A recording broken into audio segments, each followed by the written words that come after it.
Olivia Wells had been a detective for 6 years, and in that time, she'd learned that most corruption doesn't announce itself.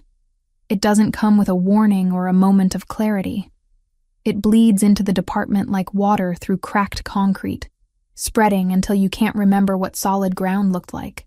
That knowledge was precisely why she was standing in a Bico on the south side at 2 a.m, watching the address her informant had given her through binoculars that made everything look worse than it actually was.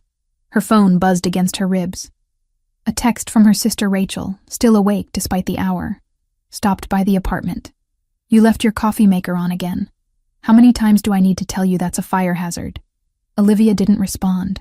Rachel had always been the responsible one, the organized one, the kind of person who remembered to turn off appliances and pay bills on time.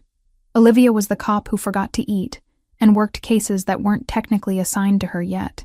Rachel was the only family she had left after their parents died 8 years ago, and that fact pressed against Olivia's chest like a weight whenever she thought about it too long. She forced her attention back to the warehouse across the street. Detective Sean Morrison was supposed to be here an hour ago. Sean, who she'd worked with for 3 years.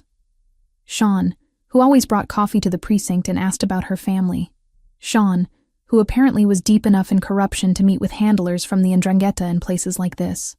The information had taken her months to piece together, through accessing files she technically shouldn't have touched, cross-referencing transactions that didn't quite add up, following threads that led from Sean to Tenente David Price, to Captain James Richardson.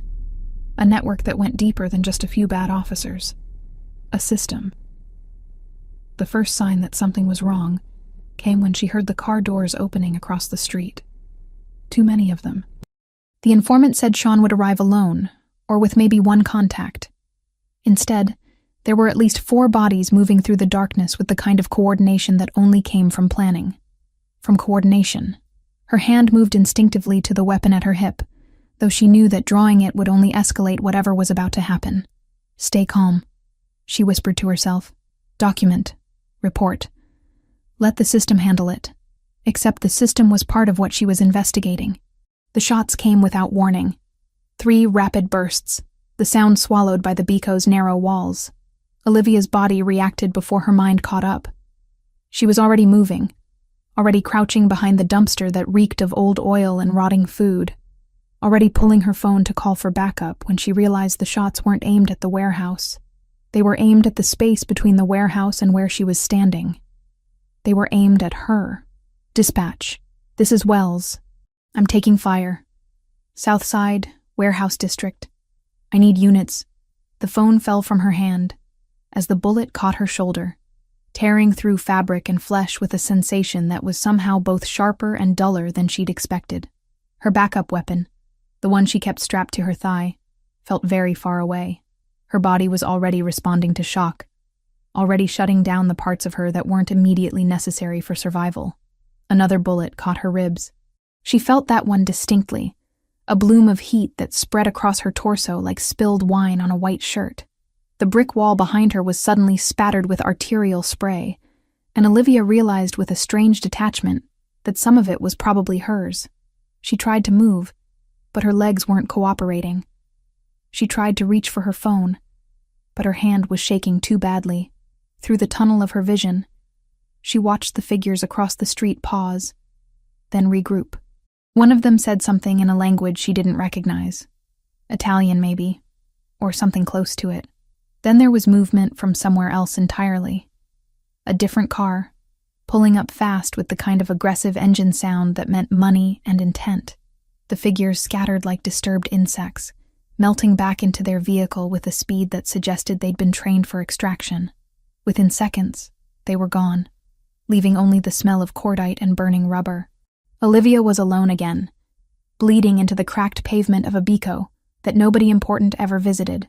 She was alone, and her phone was out of reach, and her vision was starting to gray at the edges, in a way that probably meant shock was setting in hard and fast. She'd read the statistics. People who bled out alone in alleys, people who didn't make it to hospital in time. She was thinking about Rachel's face when they told her that Olivia was dead when the car door opened beside her. A man's silhouette, backlit by streetlight, features obscured until he crouched down, and the light caught his face. Dark eyes that assessed her with the kind of calculated precision you didn't learn in any academy. A scar running from temple to jaw, thin and white and marking him as someone who'd survived violence before. "Don't scream," he said quietly. Not a request, a statement of fact, delivered with the kind of certainty that made her believe he wasn't asking for permission, so much as informing her of what would happen if she didn't cooperate. She didn't scream. She was too busy noticing the badge tucked in the back of her waistband, the glint of her service weapon where it had fallen during the impact. This man saw those things too. He saw them, and something that might have been calculation flickered across his face. "You're police," he said. "Detective," Olivia managed, her voice small and strange in her own ears. "Olivia Wells, Chicago Police Department. You need to call an ambulance. You need to call—" "I know what needs to happen," he interrupted.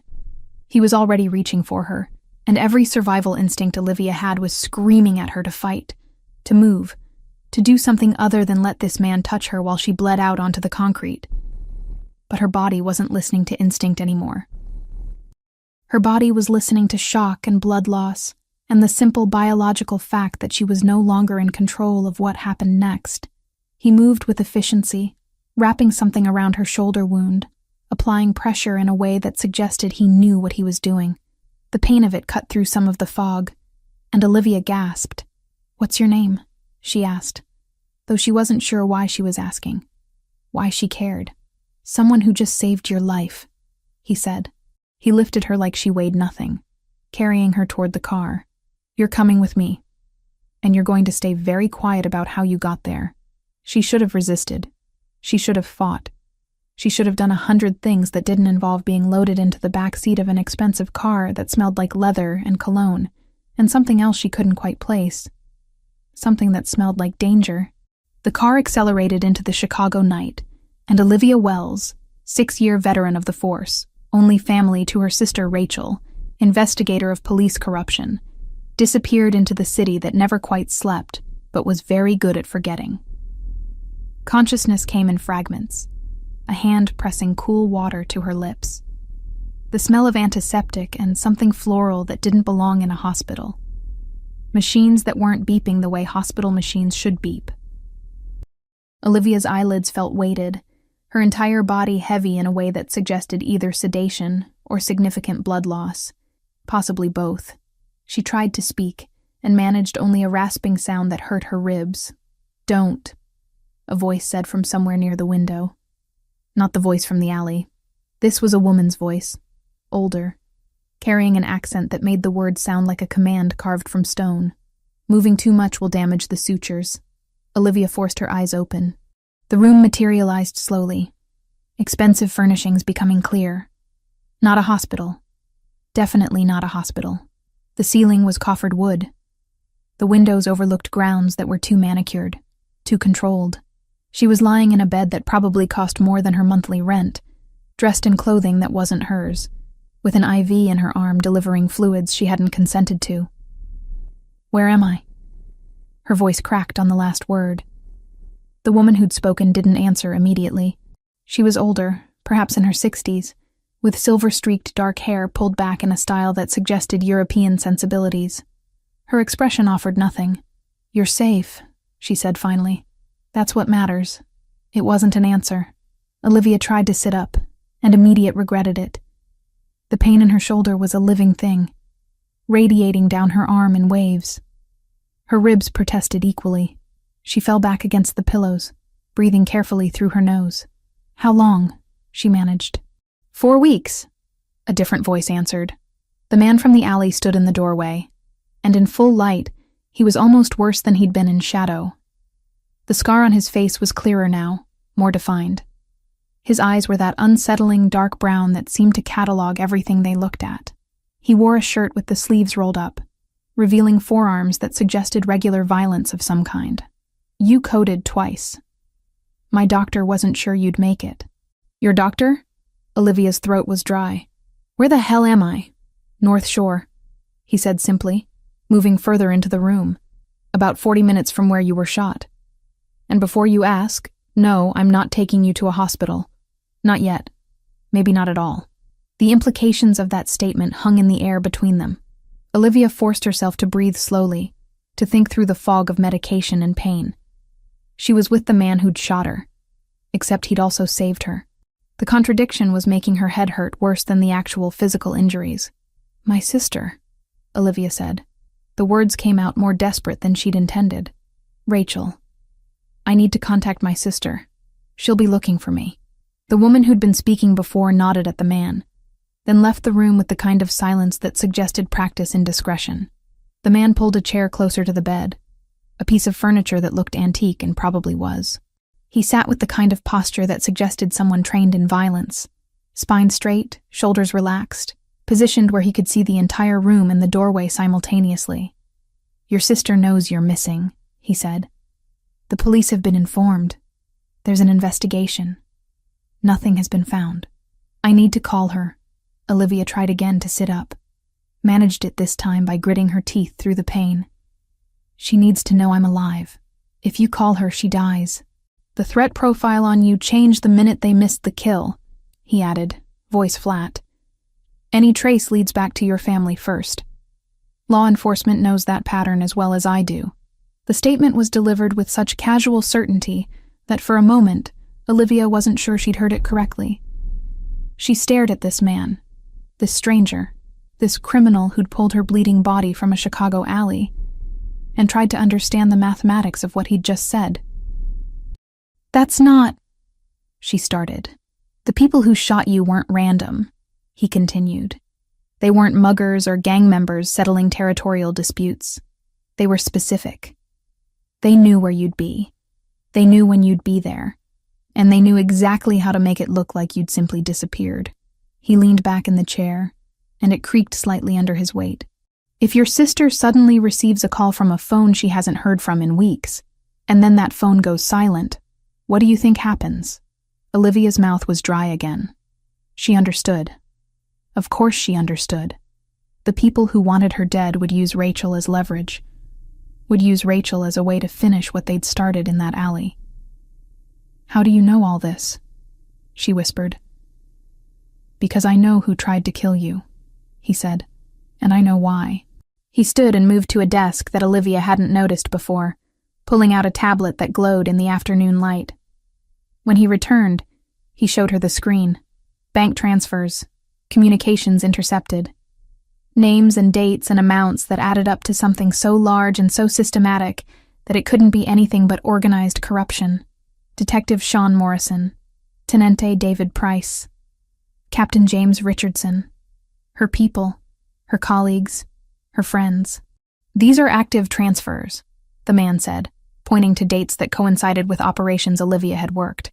"Payments for specific services, corridor access, early warnings about raids, blind eyes turned to certain shipments coming through the docks." He let that sink in, then continued. "Your investigation threatened them. Not slowly, immediately. And they decided the simplest solution was to eliminate the threat." "Who are you?" Olivia's voice was hollow now, hollowed out by the realization that the institution she'd served had turned against her with such precision. "Someone who shares an interest in your survival," he said simply. "At least for now. That's not an answer." "No," he agreed. "It's not." He stood and walked toward the window, leaving Olivia alone with the tablet and the terrible knowledge that everything she'd believed about her career, her colleagues, and her place in the world had been fundamentally wrong. Outside, the grounds were pristine, manicured, controlled. A place where people didn't simply disappear because it wasn't convenient for them to exist. A place where she had become a ghost. 3 hours later, a phone was placed in her hand. An old model, burner grade, the kind that could be discarded. The man, who still hadn't offered his name, explained the terms with the precision of someone used to negotiations. "One call," he said. "You tell your sister you're alive. You tell her you're safe. You don't tell her where you are. You don't give her any information that could be traced. And then we never have this conversation again." Olivia's hands shook as she dialed the number. It rang 4 times before Rachel answered, her voice thick with something that might have been sleep or might have been crying. "Hello? Rachel." Olivia's voice broke on the single syllable of her sister's name. The silence that followed was absolute. Then, "Olivia? Oh my God, Olivia, where are you?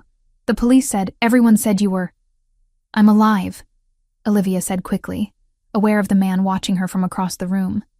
"I'm safe. I can't explain right now, but I need you to listen to me very carefully." Yes, I'm listening. I'm here. Where are you? I'm coming to get you." You can't," Olivia said, and it was the hardest sentence she'd ever spoken. "Rachel, you need to listen. I can't contact you again. Not yet. Maybe not for a long time. And if you try to find me, if you try to tell anyone that I've called, it puts you in danger. Real danger. Liv, that's insane. That's crazy talk. You need to come home. You need to tell the police. The police are part of the problem," Olivia said. She watched the man's expression shift slightly, something that might have been approval flickering across his face. "Just trust me, Rachel. Trust that I'm doing what I have to do. Trust that I'm alive and I'm going to stay that way. But you have to let me go." Rachel was crying now, the sound of it cutting through the phone line like razors.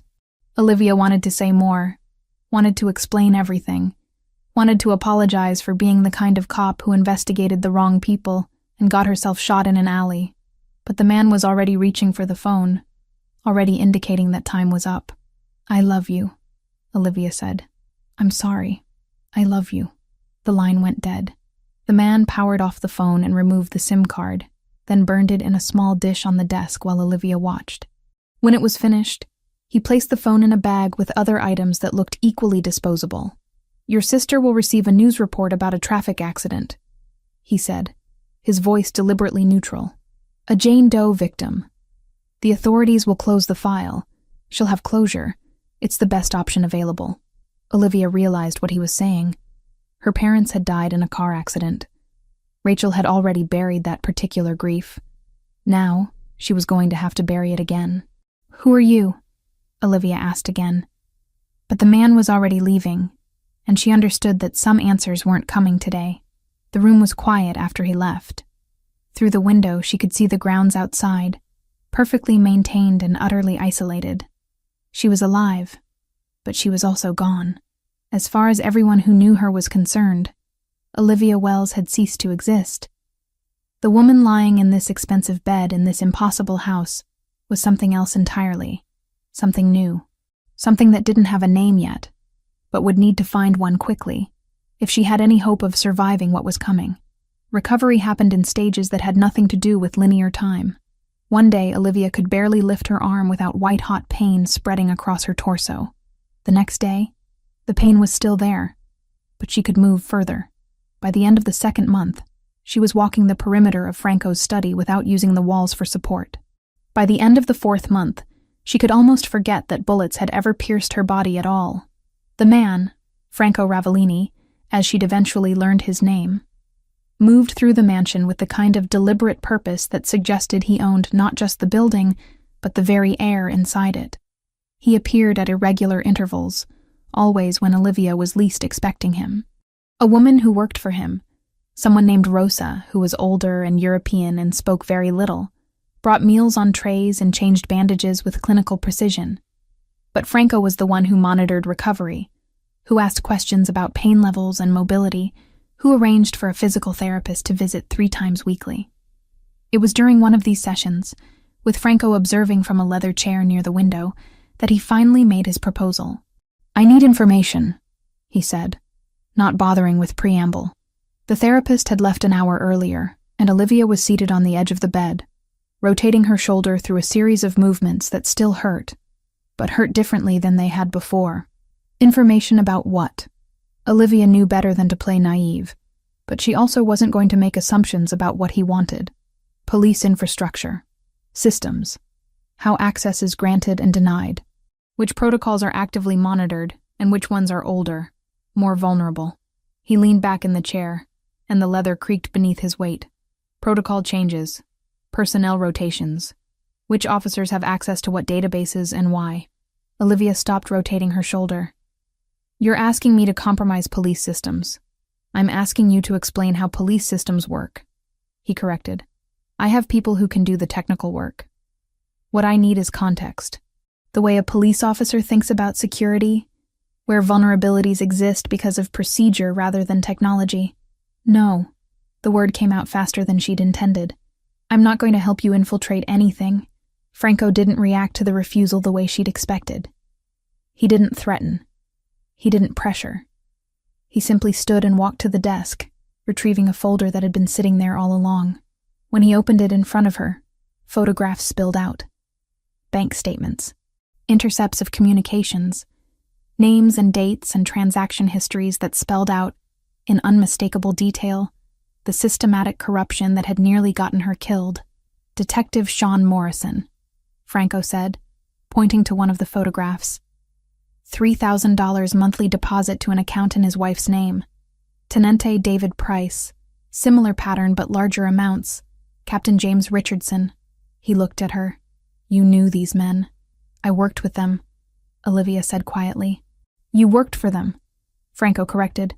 They saw you investigating something that threatened their operations. So they attempted to eliminate you. My question is, do you still consider that institution worth protecting? Olivia stared at the evidence on the bed. Every instinct told her this was a trap, that accepting the deal would make her complicit in something larger and darker than she could comprehend. But every rational part of her understood that the institution she'd served had already betrayed her, had already decided she was worth killing. What exactly would this work involve? She asked. Franco explained the parameters carefully. She wouldn't access any systems directly. She wouldn't perform any technical breach of security. She would simply provide contextual information. Which passwords remained active across rotation cycles? Which officers had access that they shouldn't technically have? Which protocols had been updated in the last year, and which ones remained from older administrations? How the department thought about compartmentalization and information control. For how long? She asked. 6 months, he said. You provide information. You help me understand the landscape. At the end of that time, you'll have options. Location abroad if you want it. Testimony if you prefer that route. Security in exchange for continued cooperation. And if I refuse? Then you stay in this house until I decide what to do with you, he said. And there was no malice in his voice, which somehow made it worse. But you don't strike me as someone who refuses when presented with actual alternatives. He was right. Olivia hated that he was right. She had no life outside this house, no career to return to, no way to contact Rachel except through the mediated channels Franco had already established. She was trapped, and the only person offering her even the illusion of agency was the man whose organization had originally orchestrated her shooting. Okay, she said finally. 6 months. Franco established her workspace in a separate section of the mansion, an office that was isolated both physically and technologically, a laptop that was encrypted beyond her technical understanding, access to documents but not devices, a system designed so that she could provide information without being able to steal, copy, or transmit anything except what Franco explicitly approved. Over the first 2 weeks of the arrangement, Olivia began to understand the true sophistication of Franco's operation. He had analysts, people with degrees from places like MIT and Stanford, forensic accountants who could trace money through 7 different jurisdictions and emerge with a picture of exactly where it had come from and where it was going, specialists in cybersecurity who could explain vulnerabilities in systems Olivia had thought were impenetrable. But what surprised her more was the consistency of Franco's own code. He refused certain types of work. She overheard a conversation where someone presented a proposal involving trafficking, and Franco shut it down with a single word. No. Another discussion about an operation that would have involved collateral civilian casualties, and Franco's response was immediate and final. Find another approach. He was a criminal, yes, but he was a criminal with limitations, with rules, and somehow that made him more complex and more frightening than if he'd been simple malevolence in a tailored suit. By the 3rd month, Franco began letting her write letters to Rachel. They were screened, monitored, sent through intermediaries that made them impossible to trace. Rachel's responses came back through the same channels, printed out and delivered to Olivia by Rosa without comment. I'm not happy about this arrangement, Rachel had written, but I'm grateful you're alive. Please be careful. Please come home as soon as you can. Olivia wanted to respond that home no longer existed, that the woman she'd been, the detective who'd believed in justice and institutions, had died in that alley. But she couldn't explain that in a monitored letter, so instead she wrote, "I love you. I'm safe. Trust me." It was during one of her evening walks through Franco's study, ostensibly looking for a book to read, that she found him standing at the window. He was staring out at the grounds, which were illuminated by subtle lighting that probably cost thousands of dollars to install. He looked tired in a way that went beyond physical exhaustion. "The work you're doing," he said, without turning around. "It's accelerating some timelines. I've been able to identify vulnerabilities I didn't know existed." "Is that good?" she asked. "It's efficient," he said. "There's a difference." Olivia stood near him, close enough to see the scar on his face more clearly. It was older than she'd realized, puckered slightly where it had healed. A reminder of violence survived. "Why do you do this?" she asked. "The criminal enterprise, the control, all of it?" Franco turned to look at her, and for a moment his expression was completely open, vulnerable in a way that seemed impossible for someone like him. "Because I never had a choice," he said. "I was born into this, raised in this, and by the time I understood what it was, I was already too entangled to leave." He turned back to the window. "You, on the other hand, chose to be a police officer. You chose an institution, and then that institution tried to kill you. So now you have a choice I never had. You can build something different, if you're willing to do what it takes." Olivia realized, standing beside him in that study with the city lights spread out before them, that her understanding of Franco had shifted. She didn't trust him, not yet, but she was beginning to see him not as a monster, but as a man trapped in a system he'd inherited, operating according to rules he'd learned young and learned well. The thought terrified her more than any explicit threat ever could. 2 more months passed in this strange arrangement. Franco and Olivia found themselves having conversations that had nothing to do with police infrastructure or criminal operations. They talked about music she'd grown up with and music he preferred. They discussed books she'd read and books he recommended. There were moments where Olivia almost forgot that she was essentially imprisoned, that her freedom existed only at Franco's discretion. One evening, as Rosa was serving dinner, Franco mentioned that he'd arranged another letter exchange with Rachel. He did this sometimes, Olivia had learned, established contact, verified it was genuine, then allowed the correspondence to proceed. "Your sister is struggling," he said. There was no judgment in his tone, only observation. The police held a memorial service. She attended. She's trying to move forward, but it's difficult for her. Olivia felt something crack inside her chest at the image of Rachel attending a funeral for someone who wasn't actually dead, standing at a gravesite that held nothing, mourning a sister who was alive and breathing and sitting in a criminal's mansion on the North Shore. "Can I write to her?" Olivia asked. "You can," Franco said, "but understand that every letter puts her at risk. If someone traces that correspondence, if anyone realizes you're alive, she becomes leverage." "I understand," Olivia said, and she did. She understood that love was a liability now, that caring about Rachel was dangerous for Rachel, that perhaps the kindest thing she could do was to let her sister believe she was dead and move forward accordingly. But she couldn't do that. She couldn't simply abandon her sister to that grief. So, she wrote a letter, a careful, coded letter that said nothing explicit but conveyed everything important, that she was alive, that she was safe, that she loved Rachel, and that Rachel needed to stop looking for her because continuing to search would only bring harm. "This is wise," Franco said, reading the letter before it was sent. "You're protecting her by being honest about the situation." "I'm abandoning her," Olivia said bitterly. "No," Franco said. "You're recognizing that some situations don't have good solutions, only varying degrees of acceptable loss." Olivia wanted to hate him for saying it so plainly, but she couldn't, because he was right. And the fact that he was right, that she was beginning to see the logic in his worldview, was perhaps the most terrifying development of all. By the middle of June, Franco's operation had evolved into something resembling a corporate intelligence agency. The difference was that most corporations didn't have former NSA analysts sitting in converted libraries, running pattern recognition on police databases. By July, Olivia had stopped being surprised by the caliber of people Franco employed.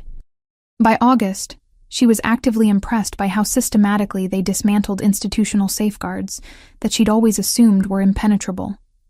Her role became increasingly defined as she spent hours in the isolated office, explaining not just what police systems did, but how police officers thought about those systems, which protocols had been in place long enough that nobody really questioned them anymore, which access points seemed to get audited more rigorously than others, which supervisory structures created natural bottlenecks that people routinely worked around because it was faster than following proper channels. "You're essentially mapping institutional laziness," Franco observed one afternoon, standing in the doorway of her workspace. He had a habit of appearing without warning, moving through the mansion with the kind of deliberate quietness that suggested military training or something close to it. "I'm explaining how real organizations actually function versus how they're supposed to function," Olivia corrected. But she understood what he meant. Every system had cracks. Every institution had workarounds that eventually became tradition. The difference between policy and practice. Franco nodded, considering this. That's more valuable than most people realize. By late August, the hackers working for Franco had penetrated far enough into the police infrastructure to access financial records that mapped out the corruption in precise detail. Sean Morrison received $3,000 monthly, deposited into an account under his wife's name. David Price's payments were larger, sometimes reaching $7,000 in months when there was active interference with investigations. James Richardson orchestrated the whole operation, receiving direct transfers that disappeared into cryptocurrency exchanges and shell accounts before surfacing in legitimate banking institutions. It was elegant in its own way, systematic, practiced. The kind of corruption that only worked because it was distributed across enough people that no single person was conspicuous. Olivia was reviewing a particular set of transfers when Franco burst into the office. Actually, burst, which was unusual for him. His expression was controlled, but there was a tension around his eyes that she'd learned to recognize as something approaching concern. "We have a problem," he said without preamble. "The Ndrangheta has begun to notice irregularities. Specific attention patterns they shouldn't have noticed." "What kind of patterns?" Olivia's stomach tightened. "The kind that suggests someone is investigating their infrastructure specifically. They're moving cautiously, but they're moving. And Sean Morrison has become suspicious about why his routine contacts have stopped responding to messages in predictable ways.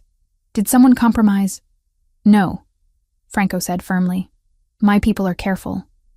But the Ndrangheta maintains its own surveillance apparatus, and they've flagged that something in the status quo has shifted. When they flag something, their subordinates begin asking questions. Sean Morrison is asking those questions to Captain Richardson right now." Olivia stood, pacing the small office. "What does Richardson do?"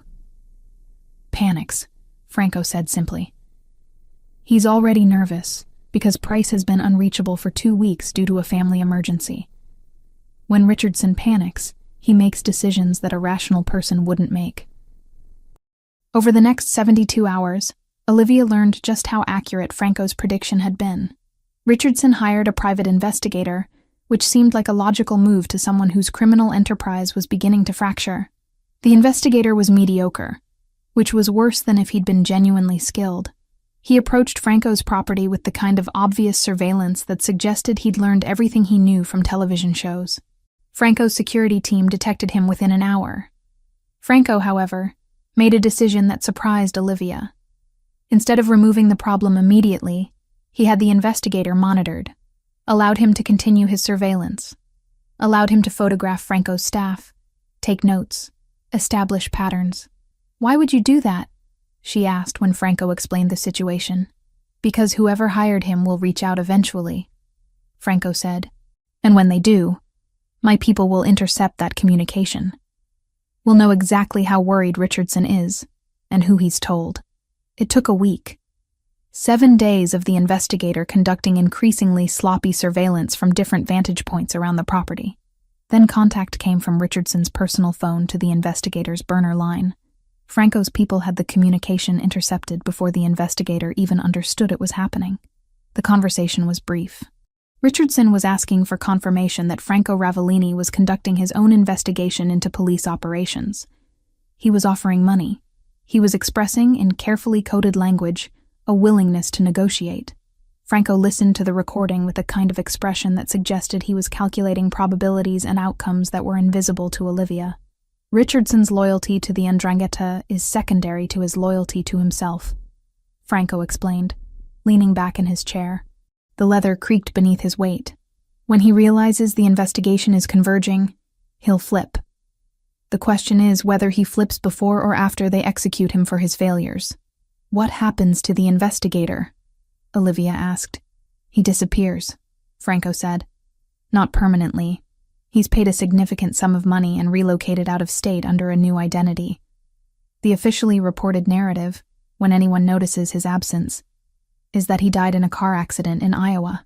Paperwork does the rest. He disappears, Franco said. Not permanently. He's paid a significant sum of money and relocated.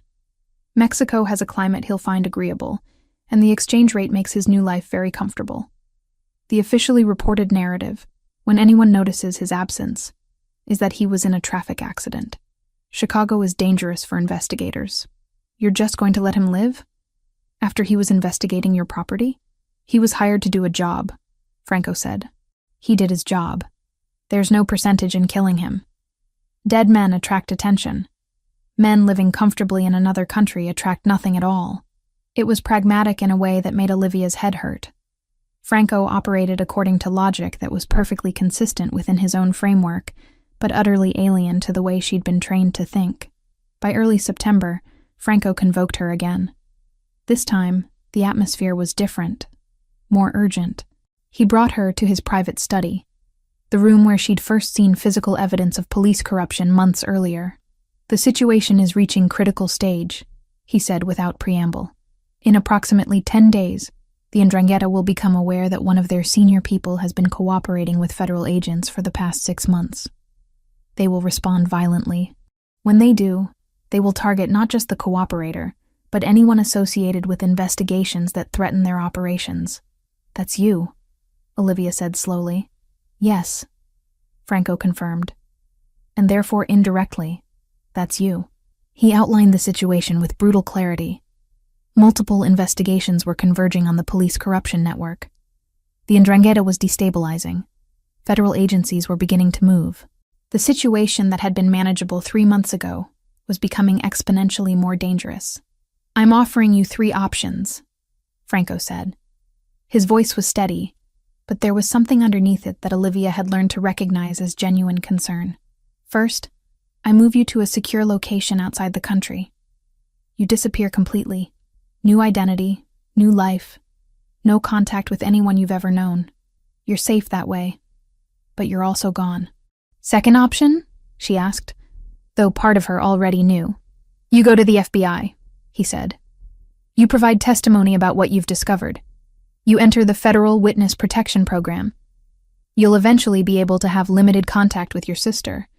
You'll have legal standing to rebuild some form of life, but you'll be forever entangled with the system that tried to kill you. And the third? Franco stood and walked to the window, looking out at the grounds that were beginning to transition from summer to autumn. We continue as we are. I protect you.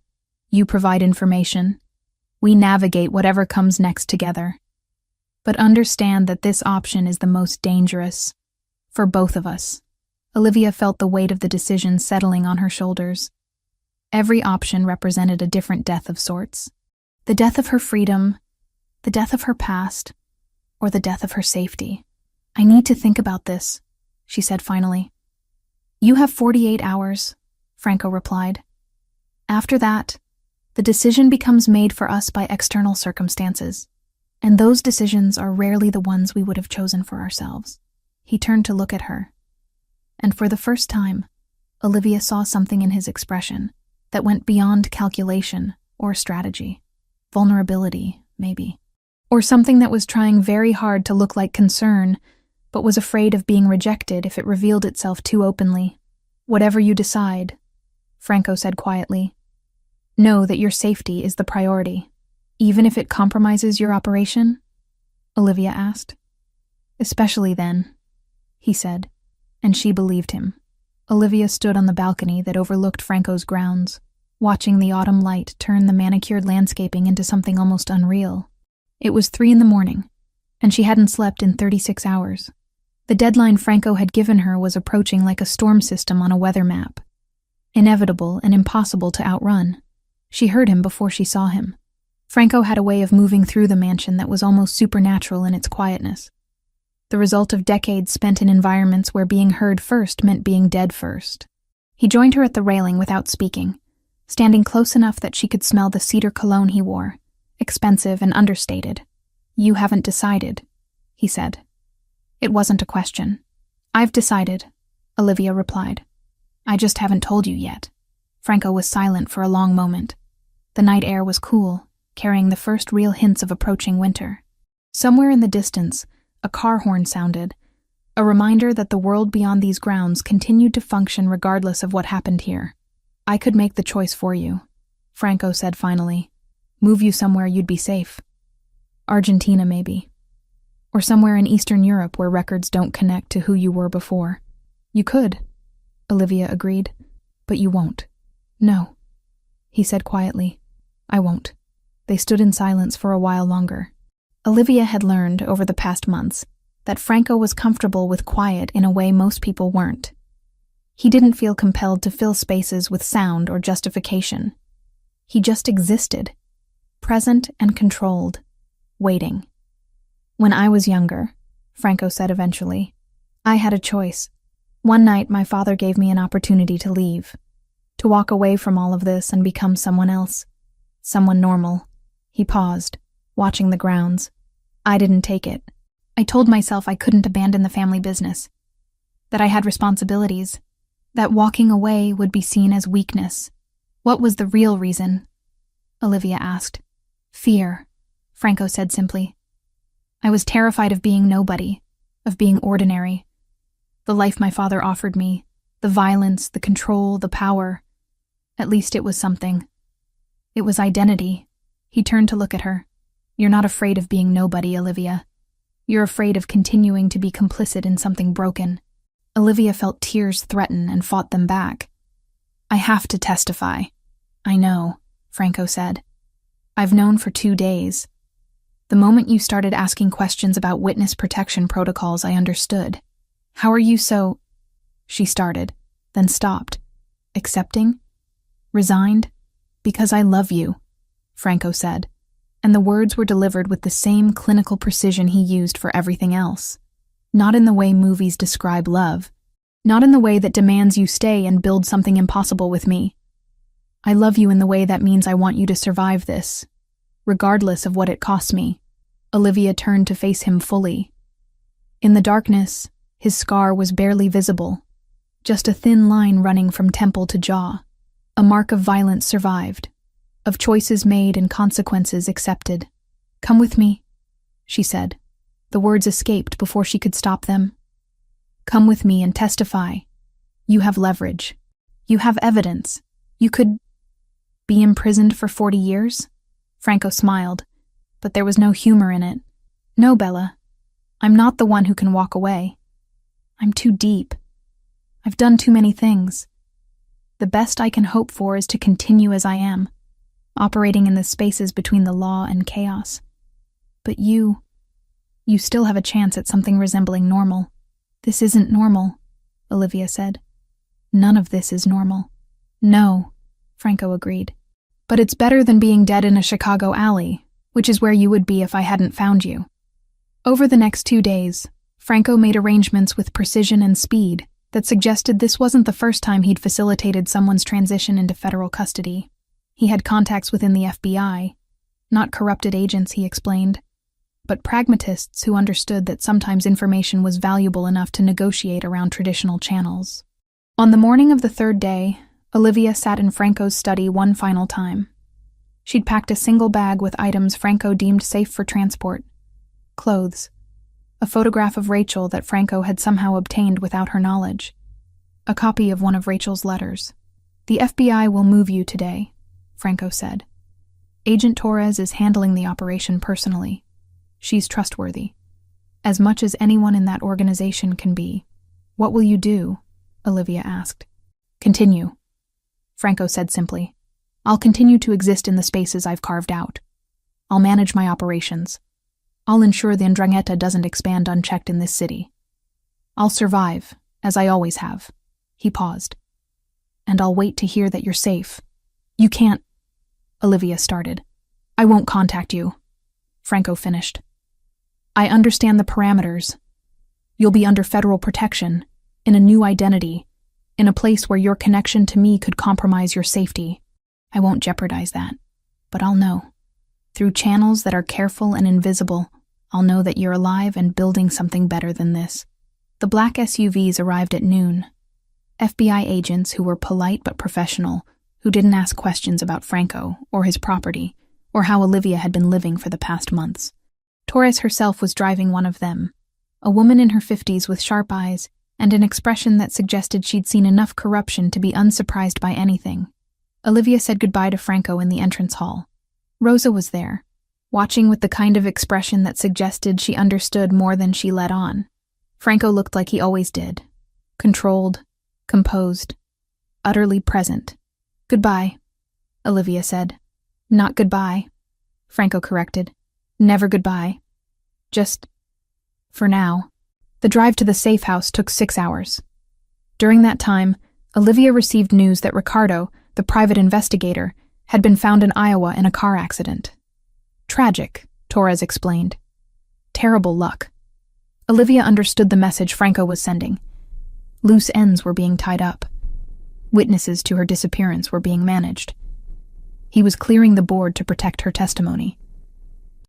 That night, from an anonymous phone in a safe house that was indistinguishable from 1,000 other safe houses, Olivia was permitted a single call.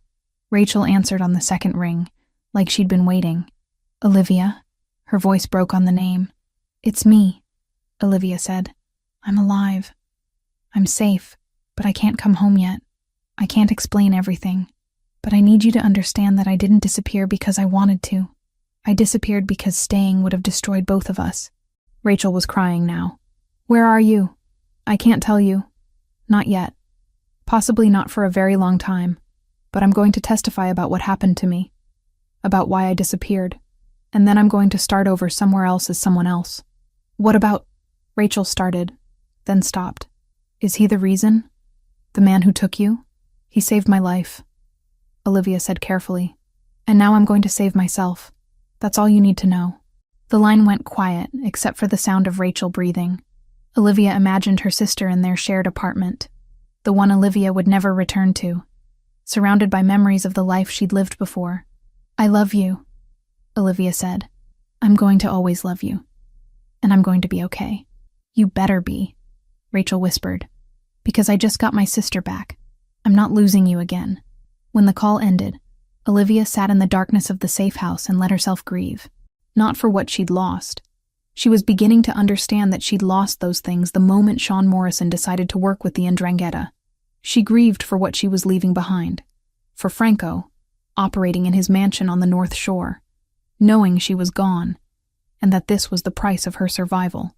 For Rachel, building a life that now had to accommodate a sister who might never fully return. For the version of herself that had believed the institution she served would protect her. But she also understood something that she hadn't before.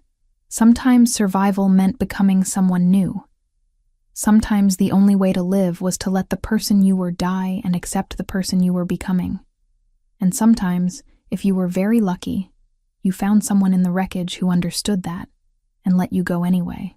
The federal building was colder than any room Olivia had encountered in Franco's mansion. Clinical. Designed to strip away personality and replace it with institutional procedure. She sat in a conference room with Agent Torres and an assistant United States attorney named Elena Navarro, no relation to Detective Sean Morrison, a woman in her early 40s with the kind of neutral expression that suggested she'd heard every terrible story in existence and remained unmoved. Walk me through the evening of the incident, Navarro said, her pen poised above a legal pad. They'd done this before, 3 times now, but each repetition was designed to find inconsistencies, to test whether Olivia's story held together under pressure. Olivia recounted the details methodically. The surveillance on Sean Morrison, the warehouse on the south side, the gunshots, the man who appeared with a scar on his face and dark eyes that assessed situations like chess problems. She omitted nothing except the name Franco Ravellini. When pressed, she simply said, "My rescuer's identity is complicated, but he's provided documentation that corroborates my account." Morrison made notes. Torres, who sat beside Olivia, said nothing. They'd developed an understanding over the weeks of preparation. Torres believed her. That was enough. The grand jury hearing occurred on a Tuesday in October, 8 weeks after Olivia had left Franco's mansion. She testified for 4 hours, describing the investigation she'd been conducting, the names she'd discovered, the systematic corruption within the Chicago Police Department. The jurors listened with the kind of focused attention reserved for stories that shattered assumptions about institutions people trusted. Sean Morrison was indicted on October 18th. David Price on October 22nd. James Richardson on November 1st. Each indictment was more damaging than the last, revealing not isolated corruption, but a network of officers who'd systematized their betrayal into something resembling a business operation. The media descended on Chicago like vultures, recognizing fresh carrion. News vans camped outside police headquarters. Reporters shouted questions that nobody was authorized to answer. The narrative that emerged was compelling. A young female detective had discovered corruption reaching into the highest levels of her department, had been attacked because of her investigation, and had emerged to testify against her own colleagues. Internally, prosecutors were careful to note that Assistant U.S. Attorney Elena Navarro bore no connection to Detective Sean Morrison. What the media didn't know was that the primary evidence came from a criminal organization's analysis of police infrastructure. They didn't know that a mafia boss on the North Shore had orchestrated the entire revelation. That absence of knowledge was deliberate, protected by federal agreements that Olivia suspected would never be made public. Rachel received visitors from the Chicago Tribune in early November. Journalists wanting to speak with the sister of the missing detective, who'd turned out to be alive. Rachel, who'd spent months in genuine mourning, answered their questions carefully. Yes, she was relieved her sister was alive. No, she couldn't discuss specific details. Yes, she was proud of Olivia's courage. The photograph that emerged from one of those interviews showed Rachel standing in her studio, surrounded by half-finished restoration projects. She looked smaller than Olivia remembered, diminished by the weight of believing someone dead, and then discovering they'd simply disappeared into a different kind of grave. When Olivia called her that night, Rachel didn't ask where she was or what was happening. She simply said, "I'm proud of you. I hate this, but I'm proud." The trials began in January and stretched into May. 8 months of testimony, evidence presentation, and legal maneuvering. Olivia appeared in the courtroom 3 times, her testimony forming the foundational narrative of how the corruption had been discovered. She sat in the witness box while defense attorneys attempted to undermine her credibility, attacked her methodology, suggested her investigation was personal rather than professional. She held steady. She'd been trained to withstand interrogation. What she hadn't been trained for was watching people she'd known for years be convicted on her testimony. Sean Morrison received 8 years. David Price received 10. James Richardson received 12, the longest sentence because he'd orchestrated the entire operation, and, more significantly, because evidence suggested he'd personally ordered her death. When the gavel came down on Richardson's sentencing, Olivia felt something that wasn't satisfaction and wasn't relief. It was the strange emptiness that followed when violence stopped, but nothing healed. Agent Torres met her afterward in a quiet office. "The department is in chaos," Torres said. "There's an interim leadership team. Reform measures are being implemented. It's not perfect, but it's movement." "And Franco Ravellini?" Olivia asked, though she knew the answer. "Remains under investigation," Torres said carefully. "But without direct testimony against him, prosecution becomes complicated. The evidence you provided about police corruption doesn't directly implicate him in criminal activity. It simply shows he has information about that corruption." Olivia understood. Franco had orchestrated everything with enough distance that plausible deniability remained intact. He was a ghost, haunting the institutions that tried to regulate him, visible only through the effects he created. The Witness Protection Program relocated her to Colorado Springs on a Tuesday in June.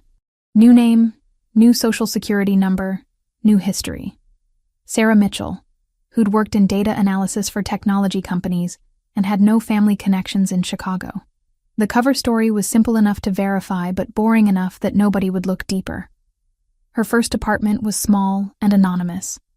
She bought furniture that was functional rather than beautiful. She established a routine. Work during the day at a cybersecurity firm that specializing in corporate data protection, walks in the evening, carefully monitored communication with Rachel through federal channels. 3 months into her new life, Olivia intercepted a message during her workday. It was encrypted beyond standard protocols, routed through channels that suggested someone familiar with federal surveillance techniques. The message was brief. "You're safe. That's all that matters. F." She didn't respond. She couldn't respond. But she kept the message in a secure file that existed nowhere except in her memory. A reminder that even in absolute isolation, she wasn't completely alone. The call came through encrypted channels that the FBI's technical liaison had deemed acceptable for monitored conversation. It was June, exactly 1 year after Olivia had testified against James Richardson, and the timing felt deliberately orchestrated. Torres had arranged it, explained it as necessary psychological closure for a witness, whose life had been fractured into before and after. The phone in her hand felt foreign despite months of holding it. Her new apartment in Colorado Springs was silent except for the sound of her own breathing and the ambient hum of federal surveillance equipment that made everything feel slightly contaminated. When Franco's voice came through, it was different than she remembered, or perhaps she was different than when she'd last heard it. Time did that to memories, reshaped them into something the mind could manage. "You're safe," he said, not a question. A confirmation of what he already knew. "I'm alive," Olivia replied carefully, aware that someone was listening on the line, transcribing, analyzing. "That's what we said would be the measure of success. The difference between life and safety is significant," Franco said. "I've spent considerable time learning the distinction." There was silence between them, the kind that didn't need to be filled with words. Olivia could see him standing in his mansion on the North Shore, looking out at grounds that represented everything she'd escaped from. Could picture the scar on his face, the controlled way he held his shoulders, the dimension of vulnerability he allowed himself only in darkness. "I can't contact you again," Franco said. "This conversation is already outside acceptable parameters. But I needed you to know something." "What?" Olivia's voice was barely above a whisper. "The Ndrangheta has been systematically dismantled over the past 18 months. Not by law enforcement, by someone who understood their operations well enough to eliminate them without creating the kind of collateral damage that would attract federal attention." He paused. "The man orchestrating that elimination has certain advantages in intelligence gathering, certain relationships with federal agencies that exist in places that official paperwork doesn't document." Olivia understood what he was telling her. Franco had become the thing that made the system work. Not despite being a criminal, but because he was a criminal who operated by a code that law enforcement could negotiate with. The irony was so complete it was almost absurd. "Thank you," she said. "For what?" "For saving your life, for letting you go, for becoming something I never intended to be." Franco's voice carried no judgment, only statement of fact. "I did none of those things for gratitude. I did them because I love you. And love, real love, is sometimes demonstrated through absence." Torres cleared her throat somewhere on the line, indicating that the conversation needed to conclude. Olivia had perhaps 30 more seconds before federal protocol overrode everything else. "I'll never forget you," Olivia said. "You're not meant to forget," Franco replied. "You're meant to survive, build something, live in a way that makes my choices meaningful." The line went dead. The surveillance equipment powered down. Torres appeared in Olivia's apartment 3 hours later with a file that she placed on the kitchen table without speaking. Inside was a photograph, Franco's mansion. Exterior shots showing the architectural detail, the landscaping, the way it sat isolated on the North Shore like a statement about power and privacy. Rosa was visible in one photograph, standing near the gate. But Franco was not in any of them. He's disappeared, Torres said without preamble, completely off the grid. We have intelligence suggesting he's operating out of multiple countries, maintaining his organization while funding certain operations that benefit federal interests. You made a deal with him, Olivia realized. We made an arrangement, Torres corrected. He provides information about organizations that are more dangerous than he is. We don't prosecute him for crimes we can't prove anyway. It's pragmatic. It works. Does it work? Olivia asked. Torres considered the question. The 'Ndrangheta is significantly weakened. Several smaller organizations have been dismantled. We've prevented approximately 17 terrorist financing operations. From a purely statistical perspective, the arrangement has prevented more harm than it's caused. Olivia thought about Sean Morrison in prison, about David Price serving his sentence, about James Richardson, who'd ordered her death, now spending years in a federal penitentiary, about Rachel in Chicago, slowly rebuilding a life that had been shattered by her sister's disappearance and resurrection. None of it was clean. None of it was redemptive. But it was real, which meant it was better than the alternative. Rachel visited Colorado Springs in July. It was their first in-person meeting since Olivia had entered witness protection, facilitated by federal agents who maintained a discreet distance. They met in a coffee shop that was carefully selected for its lack of surveillance and its location away from federal oversight. Rachel looked older, or perhaps her sister had simply never noticed how many times stress could layer itself onto a face before it became permanent erosion. He's a criminal, Rachel said without preamble. She had never been one for conversation preliminaries. Yes, Olivia confirmed. And he saved your life. Yes. Rachel stirred her coffee with deliberate slowness. I've been reading about the 'Ndrangheta, about how they've been systematically dismantled over the past 2 years, about how it seems like someone with inside knowledge has been feeding information to federal agencies. Olivia said nothing. She didn't confirm or deny. She simply drank her coffee and let her sister arrive at her own conclusions. You love him, Rachel said finally. I don't know if that's what I feel, Olivia replied carefully. I know that he saved my life when the institution I served tried to take it. I know that he let me go, because keeping me would have compromised who I was trying to become. I know that he's probably going to die in prison or in exile because of the choices he's made, and I know that I'll spend the rest of my life wondering about the roads not taken. Rachel reached across the table and took Olivia's hand. Her grip was tight, anchoring, real. I'm proud of you, Rachel said. I hate everything about this situation, but I'm proud of you for surviving it. That night, alone in her Colorado apartment, Olivia accessed a secure server through her work computer. The encryption was Franco's design, something that existed in spaces between legitimate security and criminal paranoia. There was a single message waiting in the inbox. The restoration project you mentioned before. The one your sister is working on. It's almost complete. She says the subject has become something new. Something with strength you can see in the eyes. Something that survived damage and used that survival as the foundation for something beautiful. I think that's the most honest portrait ever created. Olivia closed the laptop without responding. She didn't need to. Franco would know that she'd read the message. He would know that she understood what he was telling her about Rachel's restoration work. He would know that understanding was enough. Outside, Colorado Springs was transforming into evening. The mountains were beginning to glow with that particular light that only happened in late afternoon, when the sun was angled just right to illuminate everything it had previously hidden. Olivia stood at her window and watched the city shift from day to night, understanding finally that the woman she had been was truly gone. The woman she was becoming was still forming, still learning how to exist in a world that had fractured her and expected her to fit back together seamlessly. She would survive it. She would build something, and somewhere in Chicago, in a mansion on the North Shore, Franco would know that she had. That would have to be how they loved each other now. Through absence, through consequence, through the knowledge that sometimes the only way to save someone was to let them go. The investigative journalist named Marcus Holloway had been chasing the Chicago corruption story for 18 months before he finally had enough pieces to assemble into something resembling truth. His reportage appeared in the Chicago Tribune on a Tuesday in June, a comprehensive piece titled "The Woman Who Survived: How One Detective's Investigation Exposed Systematic Corruption and Changed a City." What Holloway didn't know, what he couldn't possibly know without being part of the federal investigation apparatus, was that the primary evidence came from a criminal enterprise's analysis of police infrastructure.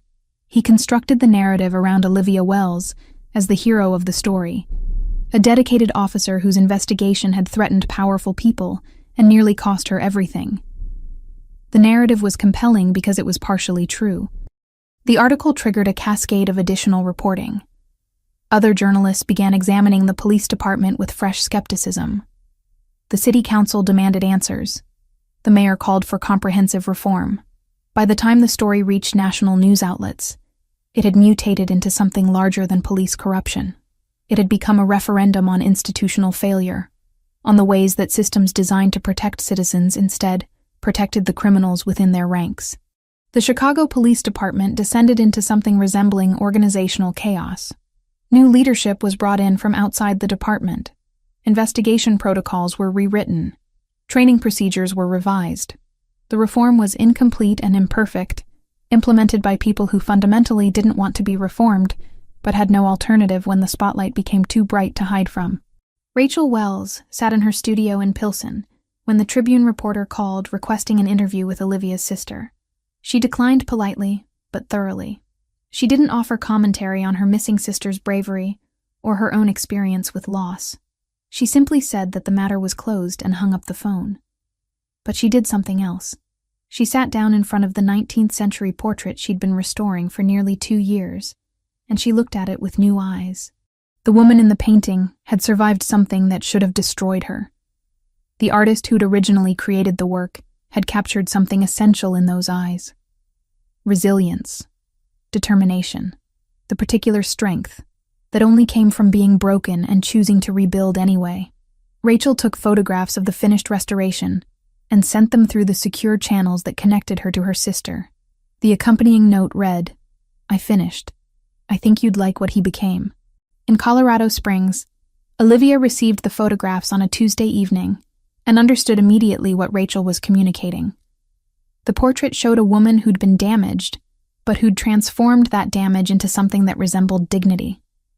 It was Rachel's way of saying that she understood, that she had processed the grief of losing a sister who was alive but unreachable, that she had built something from that grief. Olivia worked in cybersecurity for a firm that specialized in corporate data protection. Her job was to identify vulnerabilities in systems before criminals could exploit them. The work was satisfying in a way that police work had never been, because it operated without the moral ambiguity that came with serving an institution that could betray you. In September, 15 months after leaving Franco's mansion, Olivia intercepted a communication during work that made her stop breathing. It was encrypted beyond her company's standard protocols, routed through channels that suggested someone familiar with federal surveillance techniques. The message had been flagged in her monitoring system as a potential security threat, but she recognized the signature of the encryption immediately. Franco. The message wasn't addressed to her. It was directed toward an agent at the FBI, Torres specifically, regarding an operation against the Ndrangheta, intelligence about shipment routes, financial information that exposed money laundering operations, contacts and relationships that would eventually lead to the dismantling of an organization that had terrorized Chicago for decades. Franco was still operating in the shadows, still shaping outcomes that benefited institutions that officially opposed him. He existed in a space between law and chaos, neither fully criminal nor fully complicit with legitimate authority.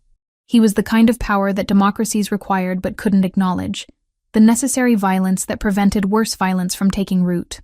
Olivia closed her laptop and stared at her reflection in the darkened screen.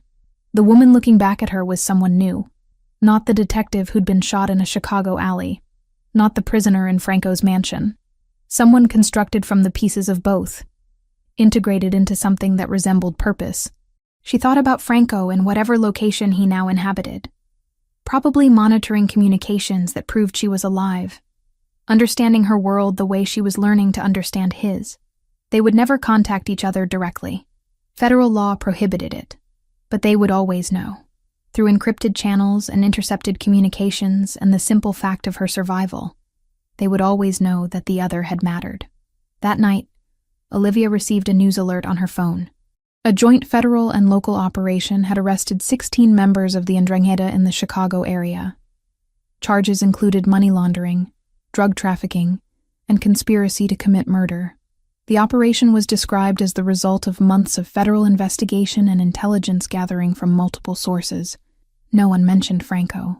No one acknowledged that a mafia boss on the North Shore had orchestrated the entire revelation through careful coordination with federal agencies that needed his information more than they needed his prosecution. The truth existed in spaces where official records didn't venture. Rachel called that night, her voice steady but emotional. "Did you see the news?" "Yes," Olivia said. "That was him, wasn't it? Your mafia boss." "Yes," Olivia confirmed, not bothering with denial. "He's still protecting you," Rachel said. "Cleaning up the world so you can exist in it safely. He's protecting himself," Olivia corrected. "The Ndrangheta was a threat to his operations. This serves his interests as much as mine." "Maybe," Rachel said. "Or maybe love is just finding someone whose interests align with yours enough that you're willing to destroy your enemies for them." Olivia didn't respond. She didn't know how to articulate what she felt for Franco anymore. It wasn't romance in the conventional sense. It was something more fundamental and more complicated. It was the knowledge that someone had saved her life, and then had let her go completely, asking nothing in return except that she survive. When she finally spoke, her voice was barely above a whisper. "I think I need to stop thinking about him. I think that's the only way I survive this." "Then stop," Rachel said gently, "but know that he won't. He'll keep carrying it. That's probably the punishment he deserves." That autumn, as Colorado Springs transitioned into winter, Olivia began the process of building a life that was entirely separate from her past. She joined a book club. She volunteered at a local nonprofit that helped at-risk youth. She developed friendships with people who knew her as Sarah Mitchell, a cybersecurity analyst with no particular history worth examining. And once a month, at precisely the same time, she received a single encrypted message that said only, "Still alive." No signature, no request for response. Just confirmation that Franco knew she was surviving. That somewhere in the criminal underworld he inhabited, he was aware of her continued existence, and that awareness mattered to him. She never responded. She couldn't. But she always read the messages, and she always understood what he was communicating through those two words. That he loved her. That he was sorry. That this was the only way they could ever truly be together. Separated by law and circumstance, and the fundamental incompatibility of their worlds. Months would pass without contact. Then another message would arrive. Proof of persistence. Proof that some connections transcended distance and law and the attempt to forget. Proof that Franco Ravellini, criminal and protector, continued to exist in the spaces between institutions, ensuring that the woman he loved remained safe in a life he had built for her and then relinquished. And in Chicago, in a mansion on the North Shore, Franco stood at windows overlooking grounds that represented everything Olivia had escaped from. He waited for messages that never came. He read reports about her continued survival. He organized operations against the Ndrangheta and other organizations that threatened the delicate balance he maintained. He lived with the knowledge that he had made the only choice that mattered. He had let her go.